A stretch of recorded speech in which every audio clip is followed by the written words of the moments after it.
My name is Mauro Zappaterra, and I'm a physician. I did my MD, PhD at Harvard Medical School. Now I have a private practice in physical medicine and rehabilitation in Pasadena, California. I'm also working with the Los Angeles VA healthcare system. And I've been trained in polarity therapy, Reiki, and craniosacral therapy as well.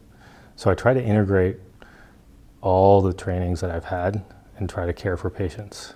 And physical medicine rehabilitation is a specialty that essentially tries to optimize human functioning in whatever you may have. So if it's a painful elbow, we try to either decrease the pain or help you with movement of the elbow.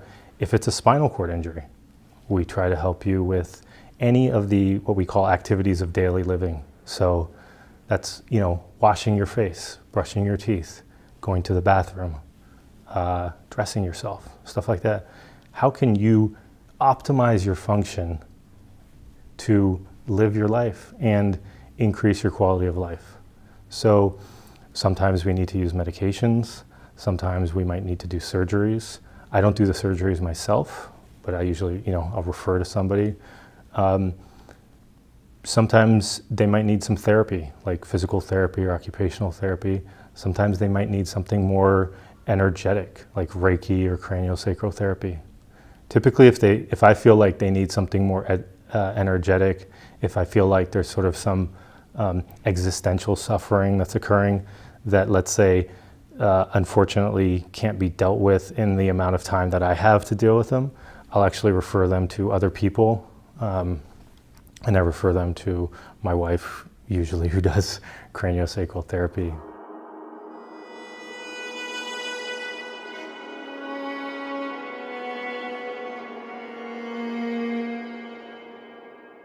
So the CSF stands for cerebrospinal fluid. And I did my entire PhD dissertation on this fluid at Harvard Medical School. And essentially the way that it came up was that, believe it or not, I thought that I wanted to do research on cancer. And I was in a cancer lab, and I was not so happy, let's say, in the cancer lab. And my wife says, she comes to me and says, I don't think you're very happy doing what you're doing. I think you need to sort of shift. Let's take a break. And so we took a break and went to Santa Fe together, and she wanted to study polarity therapy, which is a holistic healthcare system. And in one of the classes, we were learning some craniosacral techniques. And the teacher said, you're working here with the cerebrospinal fluid. The cerebrospinal fluid is 1 molecule away from seawater. And I said, well, that's interesting. Like, seawater is an interesting, compound. We have this fluid inside of us that's 1 molecule away from seawater. So that night I go home and I start kind of reading up on the cerebrospinal fluid, and I realized that there was very little known about this fluid. Very little known about this fluid. It was thought of sort of providing a couple nutrients and sort of buoyancy and protection to the central nervous system. So as we go throughout the training of our polarity, I'm starting to think about going back to Harvard to finish my PhD, or actually to start it. And so I left all the cancer stuff behind and started a lab that was able to actually investigate the question, what is the cerebrospinal fluid? And so in all of us, we have 150 milliliters of cerebrospinal fluid in our brain, inside of our brain, covering the outside of our brain, within the central canal of our spinal cord and around our spinal cord. 150 milliliters is equivalent of almost like half a can of Sprite or Coca-Cola. Every day it turns over about 3 to 4 times. So that means you make 500 milliliters, which is half a liter of cerebrospinal fluid a day. So we're all making this fluid, and it's bathing our entire brain. It's bathing all the insides of our brain, the outsides of our brain. The central canal, the spinal cord actually has a central canal that is bathed completely with CSF all the way down the spinal cord. And the CSF goes, and it actually goes all the way outside the spinal cord, all the way down to the sacrum. So what we want to do is essentially ask the question, what does the cerebrospinal fluid do? And so we did some experiments. We were the first to analyze very descriptively human embryonic cerebrospinal fluid. And we compared it to rat embryonic cerebrospinal fluid. And the reason why we did that was because I looked at some sections of some embryos. And I saw that in these sections, the cerebrospinal fluid space, the space in these sections was ginormous. It was huge. But the developing brain was this little tiny sliver. And inside was this huge space. And I actually turned to my colleague and I said, there seems like there's something missing here.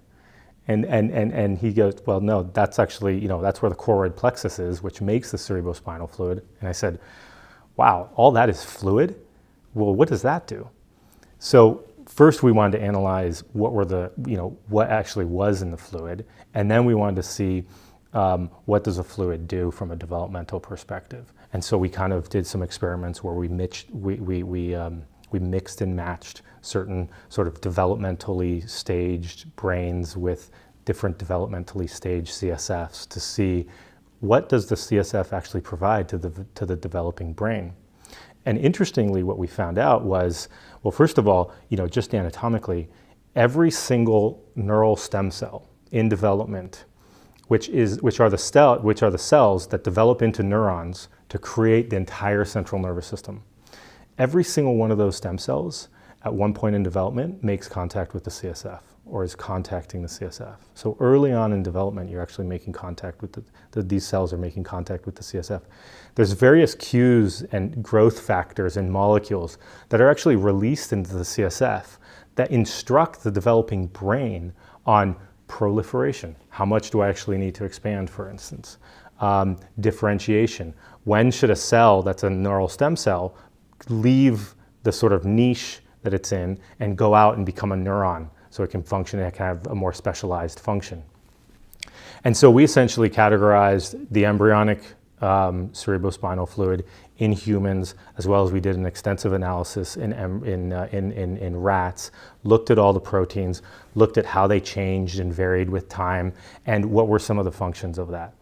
And what we published was essentially that the cerebrospinal fluid creates a niche for stem cells and provides information based on the molecules that are actually in the cerebrospinal fluid, provides information to the brain for proliferation or differentiation.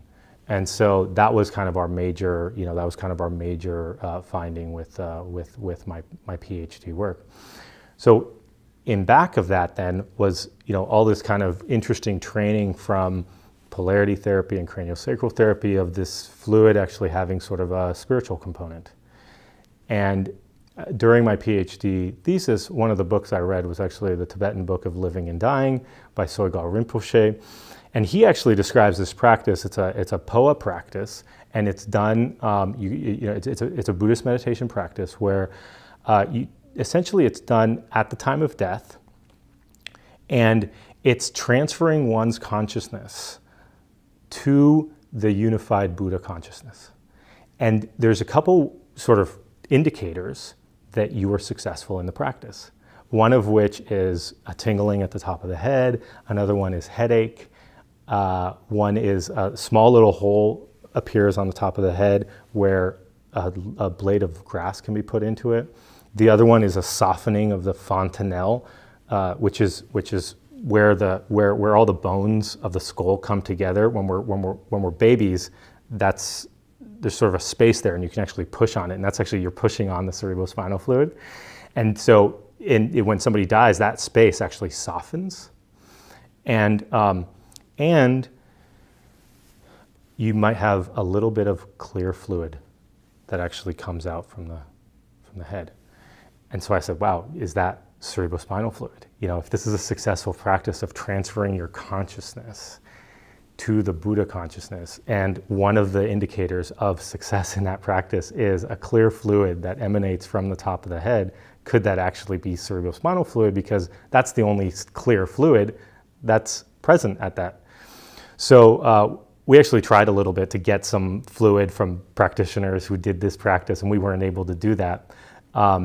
But those thoughts were kind of in the back of our of at least my awareness and consciousness when I was doing this work. Combined with sort of my craniosacral training, it became a very powerful fluid. And I started doing, with the guidance from my wife and some of my teachers and stuff like that, some meditations on the cerebrospinal fluid. So for instance, just anatomically, we have a third ventricle, which is essentially like if you go mid-ear length, straight line, and then midline, right in between your brow, there's a fluid-filled space. It's in the midline. It's called the third ventricle. Just in front of the third ventricle is the pituitary gland. Just in back of the third ventricle is the pineal gland. Okay, both those glands are contacting the third ventricle. This third ventricle then opens up. It goes up into the lateral ventricles, which are on either side of the brain, and it goes down all the way the central canal of your spinal cord. Okay, in Kundalini yogic practices and traditions, they describe a hollow canal in the center of the spinal cord where the Kundalini rises and essentially brings the awakening of the Kundalini, or this primal energy, to the third chakra, where then it goes up to the crown chakra and an awakening occurs. The caduceus, for instance, is the midline. So the staff of the caduceus is sort of like a midline. And the two sides of the caduceus are depictions of two of the channels from this yogic practice, which would be the Pingala on one side, the right side, Ida on the other side, the left side, and they cross. And at each crossing with the Sushumna, they make a chakra. The meeting of the heads, which are the heads of the serpent, come together at the midline, and they come right at the third eye. In my belief, the heads of the snake represent one head of the snake represents the pineal gland, the other head of the snake represents the pituitary gland, and the center is the Sushumna, which is the cerebrospinal fluid. When they come and meet together, it's sort of this meeting of the three energies right in the center here. The third eye, sort of the eye of the soul. This place has been called the Crystal Palace. It's been called the Cave of Brahma. And so from that space then, it is my belief that, and some other people's belief as well, that there may be a physical manifestation of the sensation of I am, our beingness, at that space when these energies come and combine, that we have this sort of sensation of beingness. And the reason I say that is because the I am is a fluid. The I am can transmit, the cerebrospinal fluid is a fluid. The fluid is known to transmit light. It can transmit vibration. It can transmit flow, so flow from the fluid, and it can even translate molecules. So if there's sort of an experience of a unified experience that you're having, the cerebrospinal fluid, bathing all the areas of the brain that it bathes, has no synapses that it actually has to go through. If a certain message, let's say, is dispersed throughout the fluid, it can go to all the major control centers of the brain. It can be done totally non-synaptically, and it can have this whole synchronized effect on the brain because it's bathing the entire central nervous system.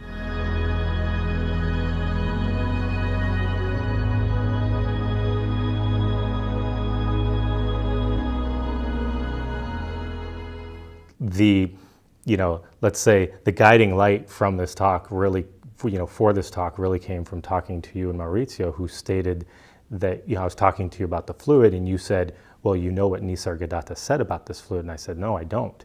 And he said, well, he said the fluids come together and the sense I am appears.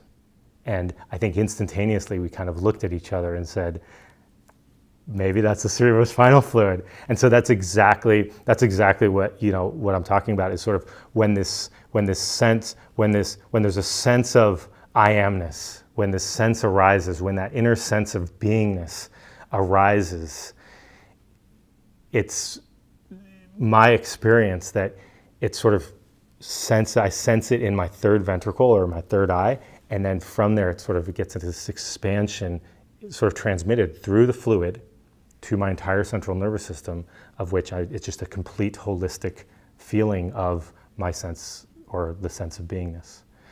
And so that's in essence the talk that I give, branching it from, here's the anatomy.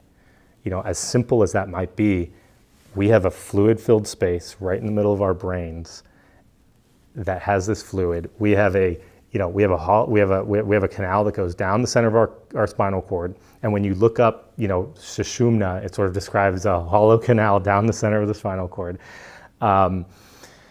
It can transmit information. If you look at flower essences, or the work of Mauro and Mauro, who looked at, how do fluids store and transmit energy? So here is a fluid that can, store, even if we're just looking at a molecule, it's storing the molecule and it's transmitting that molecule to another source, or to another space, being transported via the CSF. It can transmit light, it can transmit vibrations. And in my talk, I use sort of melatonin as an example, because melatonin is synthesized by the pineal gland, and it's synthesized by the pineal gland. It's mostly synthesized. It starts being synthesized when the sun goes down, and it helps us sort of induce a state of sleep. So that's already an altered state of consciousness when you actually fall asleep. So here's this gland. It starts secreting melatonin. There's really good research out there that suggests that the melatonin actually goes into the CSF, and the CSF then distributes it to the brain so that we slowly fall asleep. Interestingly, DMT, which is dimethyltryptamine, is also synthesized in the pineal gland.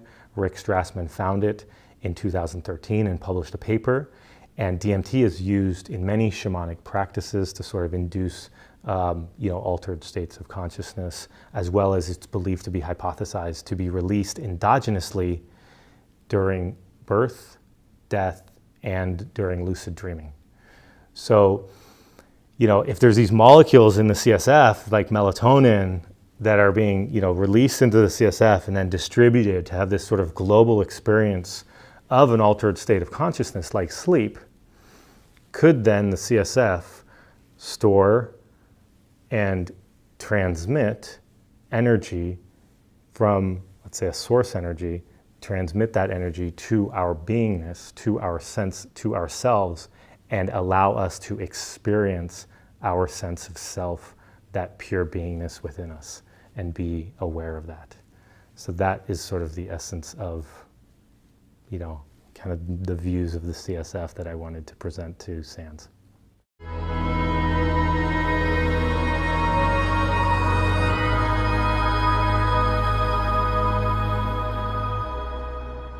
So the structure of the CSF can change based on nutrition. I feel like it can change based on exercise. It can change based on, traumas. So people are, they're always asking me of, well, I have a concussion, what can I do? We know that the CSF is changed if there's a stroke or a bleed. Sometimes the blood might actually get into the CSF. But even just in your sleep, for instance, just as you go throughout the day, even if you look at something like melatonin, for instance, it's like this, let's say you wake up, okay? It's a nice, and then if you collect CSF, and then around 7 o'clock or 8 o'clock at night, it starts to increase in your CSF. And it increases for about 6 hours, and then it starts to decrease in your CSF. So that's just one molecule that we've looked at closely. In development, what's interesting when we looked at in development, because we were able to take, let's say, like embryonic day 7 and embryonic day 10 and embryonic day 15 and 17 and, newborn and adult rats, for instance, and see how does it change. Every single protein we looked at was different. It was like, we had some proteins that came up early and then went down. We had some proteins that actually came up late. Were mostly present in the adult. We had some proteins, for instance, that stayed very constant. And so, we're very interested by obviously the ones that are changed. It's like, wow, we saw just like a little blip for 2 days. What's happening in the brain during that little blip. And that's how we kind of went back and said, is this a major part of neurogenesis, or where a lot of the neurons are being made? And so what we found was specifically there was one molecule. Again, we're always kind of breaking it down into molecules, but we found one molecule that changed. It had a little blip, and we looked specifically at that time point, and we saw that that was a major time point for the majority of the neurons to be developed, to be developed. And so so it's changing all the time based on what you're doing. The best thing I can say is you try to live healthily, and so you have a healthy CSF. You exercise, eat good food, because all that's going to actually change what what's present in the CSF.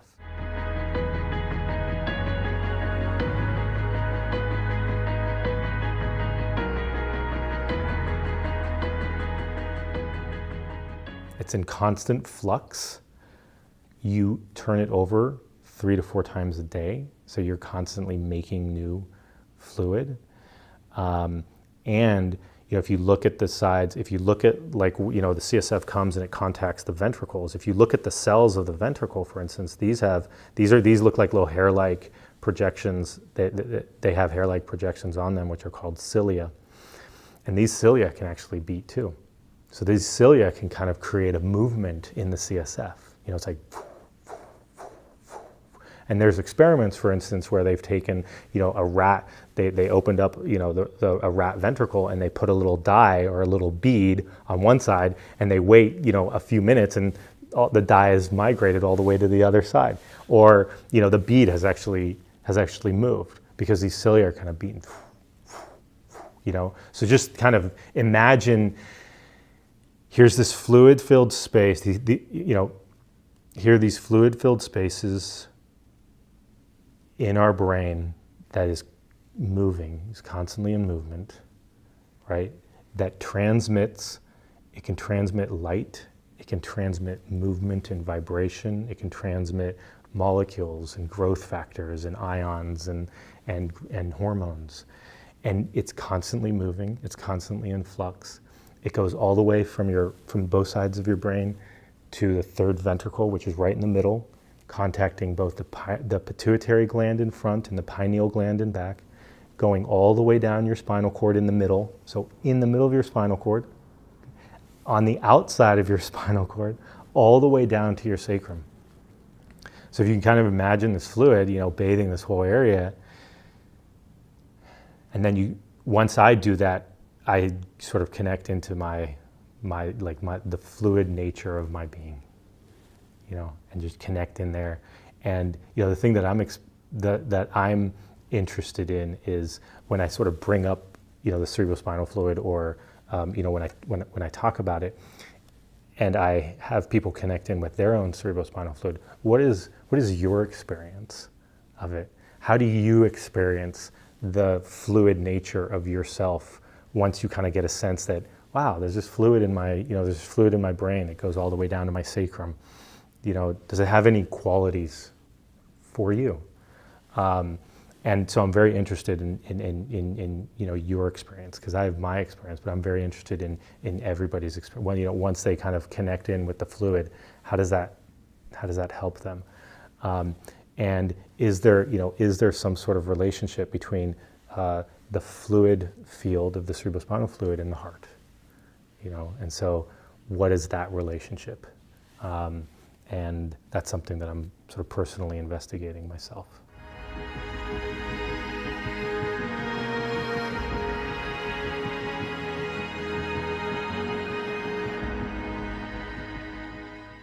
Even with our PhD work, for instance, I was very fortunate to be in Chris Walsh's lab, who, he had funding to do these projects, because it took a lot of work to actually do these projects. And who would allow themselves to have a lumbar puncture done while they're in a deep state of meditation, or something like that? Some of the projects that, for instance, we're looking at is, even Rick Strassman, for instance, trying to find DMT in the CSF. Very difficult to find one molecule in the CSF, because there's so many other molecules that are larger, and there's so much more quantity. So when you're looking for one, it makes it very challenging. And as better techniques get designed to actually look for those little small molecules that actually just come at moments, just a tiny little moment. How do we find that one? So, something, for instance, like, even studying the process of dying. We really have very little information, but I know that now people are starting to look at, well, what is the neural activity in the brain that's happening during death and then at death, and when do we say death? Could we actually go and, unfortunately, we do these studies on animals, but can we go during a moment of death and take the CSF, and see, is DMT actually, is there a higher concentration at that time? And those are things where essentially you need funding to do those sorts of studies. But we tried looking, like I was describing the POA practice in this Buddhist, we tried finding anybody that would, but just kind of imagine, trying to set up a scenario where it's like, well, was that a successful POA? Oh yeah, here's the fluid. Can we go in, collect a little bit of this fluid just to send it to this laboratory so that they can analyze it? But that's what we would love, from my perspective, I'd love to know, what is that clear fluid at the top of the head if a POA practice is actually successful? Does it have any constituents that are similar to the CSF, or is it more like salivary, fluid or something like that? But it's also experiential, so how are you, when you meditate on your third eye, or when you meditate on your third ventricle, what is your experience? Where do you feel the energy? Do you feel energy? Do you feel anything building? Do you feel any movement or vibrations occurring? Do you feel any subtle movements or subtle energies in your sacrum? Do you feel an expansion? Do you feel a contraction? And those are kinds of the things that, it's like kind of building up personal stories from people and saying, well, this is what people's experience are of it, and going from there.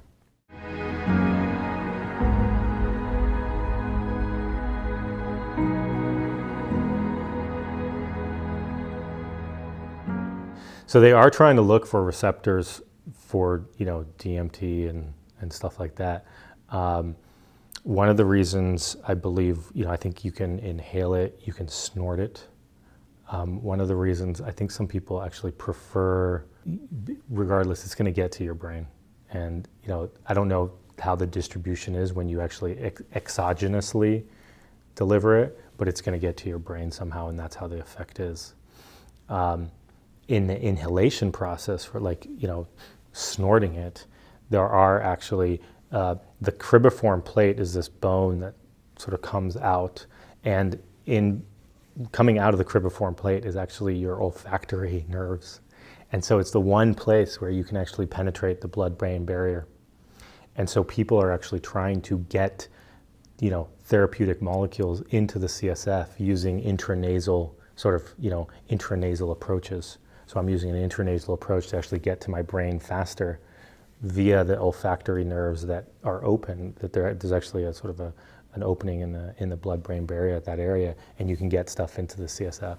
And so what they're looking at is, how do we encapsulate these possible, therapeutic medicines, so that because it has to travel through, essentially up the nose, through the brain material, through the brain tissue into the CSF, because that's really the only way we know how to get into it. Or, can we take something like eat it, and it goes through the blood, and then it gets into the cerebrospinal fluid. So I'm not quite sure on that, but the other way is obviously, putting a shunt. They call it a ventricular shunt, and going right into the ventricle and change. We can do that in animals.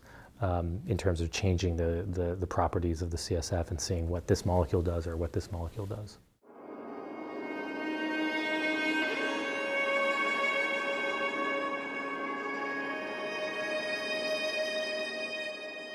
In terms of whether or not the cerebrospinal fluid is one molecule away from seawater, It turns out that it's not, because we have a lot of other proteins and hormones and growth factors that are actually present in the cerebrospinal fluid that aren't present in seawater. However, and this is fascinating to me, evolutionarily, when people have looked at the evolution of what they call the CSF contacting neurons, so these are the neurons that are contacting the CSF. Okay, when they look at something like the starfish, for instance, or an eel, what they find is that the same neurons that contact the seawater in a starfish are evolutionarily the neurons that are contacting the CSF in humans. So therefore, could you see the CSF as sort of our internal ocean that evolutionarily developed, that we are monitoring the ocean? And so that's the ocean within. So that's the fluid.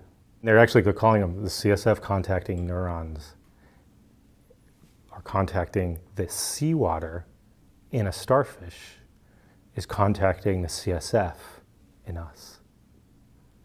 So we have this ocean. We essentially have the ocean within us. Every drop is the same.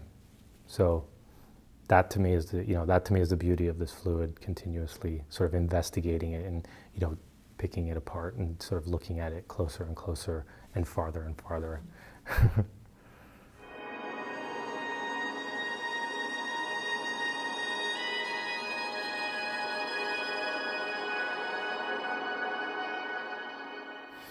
So the CSF, where it comes from, is also a very interesting topic. Initially, when you're an embryo, okay, you're sort of a flat sheet of cells, okay?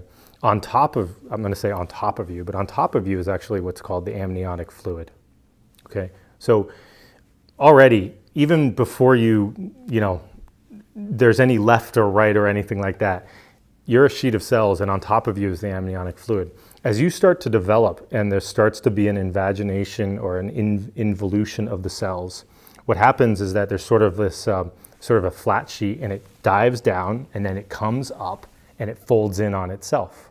Okay? So this diving down and folding in on itself process, what it does is, if you can imagine fluid here and then diving down and folding in, it folds and it kind of makes a tube. That tube becomes your spinal cord. So essentially it's picking up all the amniotic fluid, right? And then creating, once it's sort of separated from the amniotic fluid, then we call it CSF, because it's in the middle now of the tube. And as it sort of develops, then even the ventricles come, or the two sides of the brain come on top and come together. So initially the CSF is actually amniotic fluid. Then, as development starts to occur, we start to get these specialized cells called choroid plexus. And choroid plexus are very vascular cells. They have a really intense blood supply. And so the choroid plexus is the main sort of supplier of cerebrospinal fluid throughout our entire life. But I believe as people start to investigate more about the fluid, the more that we're going to see that it's not only the choroid plexus, but it's actually coming from even the cells, so the brain tissue. So the brain tissue itself releases fluid into the cerebrospinal fluid, as well as some interstitial, the fluid within the actual cells, some interstitial fluid that actually comes and gives rise to the CSF. So right now, the two main areas where the cerebrospinal fluid is coming from is the choroid plexus and the interstitial fluid, or the fluid between the cells of the brain, and that's where it's being produced.